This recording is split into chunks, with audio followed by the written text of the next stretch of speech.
Tips from the ER, New Year's Eve. I can't believe I have to say this. A negative COVID test is not a pass to go party for New Year's Eve. What is wrong with you fucking people? Did you know you can get infected on the way to your stupid party? Stop gathering and spreading the virus. Hospitals have been having to work short staff because workers keep getting sick, or they're calling in sick because they're so fed up and stressed out with all this bullshit. My hands are dry, cracked, and bleeding from all the alcohol and hand sanitizer I've been rubbing them with. I'm stress eating donuts in the middle of the night because they're the only source of joy I could find on these 12-hour shifts. There are marks on my face from N95 masks that I'm afraid could be permanent. And you motherfuckers want to cry because you can't clink glasses for New Year's Eve? Boo. How about instead you end the year by learning to give a shit about someone other than yourself? Stay the fuck at home. Tips from the ER, Firefighters. Being a firefighter isn't what it used to be. Don't get me wrong, they're still trained to run into a burning building to save your ass if you get too carried away with kinky candle nights. Ooh.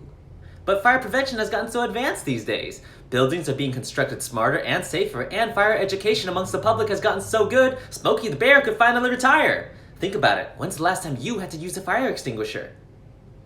But if fires aren't happening as frequently, why do you always hear fire trucks screeching down the streets, blaring their lights and sirens? I'll tell you why, motherfuckers. They're responding to medical calls. That's right, firefighters are also trained EMTs. Some of them even went above and beyond and became paramedics. Made mama proud. So the next time you hear a fire truck screaming down the block, there's a low chance they're responding to a blaze, and a high chance they're bringing grandpa into the ER because he cracked his head open getting up for a midnight tinkle. Tips from the ER, EMTALA. I have no idea what it stands for.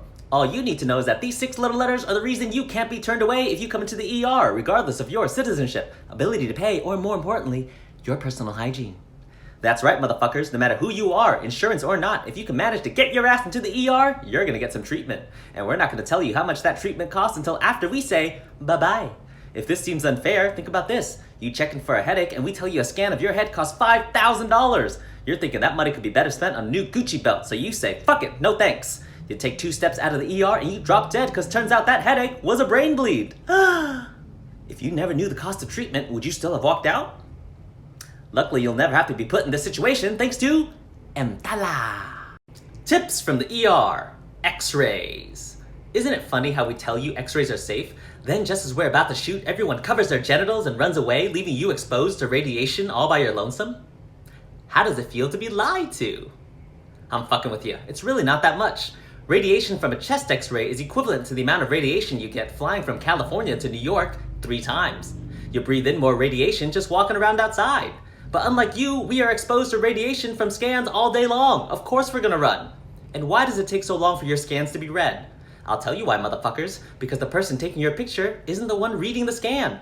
That is a radiology technician. We have to wait for a radiology doctor to read it.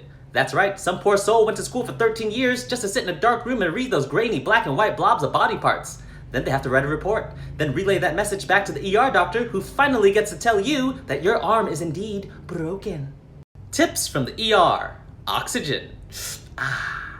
When you come into the ERs, we like to measure how much oxygen is in your body. We measure this by percentage, and the hope is that you are 95% and above. Anything close to an A-, and you're gonna get some oxygen, motherfucker. We're kind of like Asian parents when it comes to this stuff. If it's not an A, you best believe we're gonna do something to make it an A. Thanks to COVID-19, a lot of you have been coming in way below 90, and we can't get enough oxygen in you to save your life. We gotta call the respiratory therapist to bring down their fancy equipment that shoots oxygen up your nose with the power of a leaf blower. This is called high flow O2. We gotta get lots in ya and fast, or your brain's gonna stop working. If you can imagine, this uses a lot of oxygen, and it's happening so frequently these days that I can't believe I'm about to say this, hospitals are running out of oxygen. That's right, motherfuckers. I didn't think it was possible either, but you refused to stay at home and isolate. You wanted your freedom. You said, give me liberty or give me death, and by all means, you're gonna get one. Tips from the ER, vaping. Vaping is the healthiest way to deliver nicotine into your body. Sure. Did you know that way back in the day when cigarettes first came out, they were being advertised as healthy for you? Yeah, it was the easiest way to sell nicotine and make money.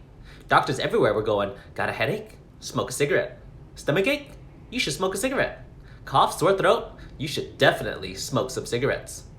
It wasn't until 50 years later that people finally started to believe cigarettes could kill. And that's because by then, enough dead bodies had piled up for researchers to cut open and say, hey, look at that. They all died from the same thing. 50 years. Vaping is only 20 years old. Still a baby.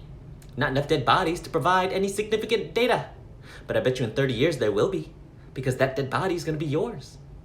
If you think inhaling anything but good quality air into your lungs is healthy for you, you are one dumb motherfucker. Tips from the ER. Clothes off. If you ever come into the ERs, be prepared to show a little skin. We ask you to take your fucking clothes off for many reasons. Better for the doctors to assess you, easier for the nurses to get an IV, and we get to see how hairy you are. Don't worry, it's quarantine season. We won't judge. On the other hand, if you've ever been in a big accident and woke up in the ER, you'll notice that we took the pleasure of taking them off for you with big heavy-duty scissors. What can we say? We like to get you motherfuckers naked and fast. Can't waste time pulling them off you. Our goal is to keep you alive, and we don't want to miss an injury or a bleed hidden somewhere underneath your Sunday's finest. It's painful to have to cut off horseback riding gear, motorcycle gear, or a fancy suit. But hey, if it'll keep you alive, snip snip. Tips from the ER. Code Blue.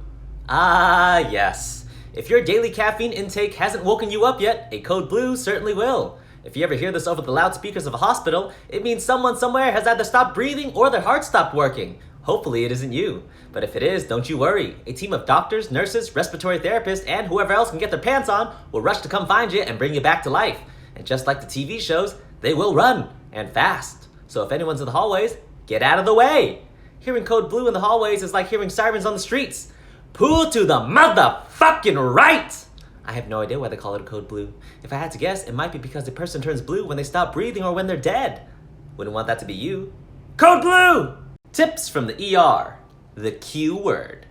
Medical workers in the ER are very superstitious and are most triggered by the Q word. If you come into the ER and it's a little eerie because we have no patients and everyone is calmly sitting, don't you dare comment on it. Specifically, don't say the Q word!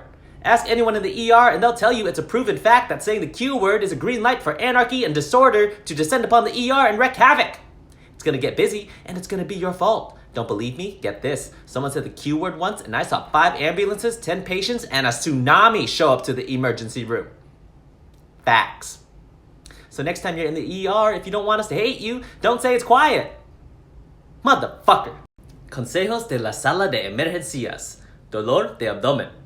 ¿Qué sucede cuando llega a la sala de emergencia con dolor abdomen?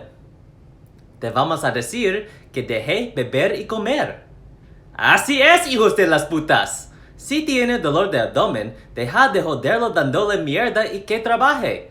No me importa lo que dijo tu abuela sobre los poderes de Sprite. Los sacaremos de sus manos. Si una parte de su cuerpo le duele, necesita descansarlo. Si tienes un tobillo torcido, no caminar sobre él. Si tiene dolor de espalda, no levantarías con él. Así que deja de joderte el estómago metiéndote mierda en él.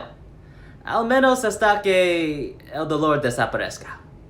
Tenga un buen día.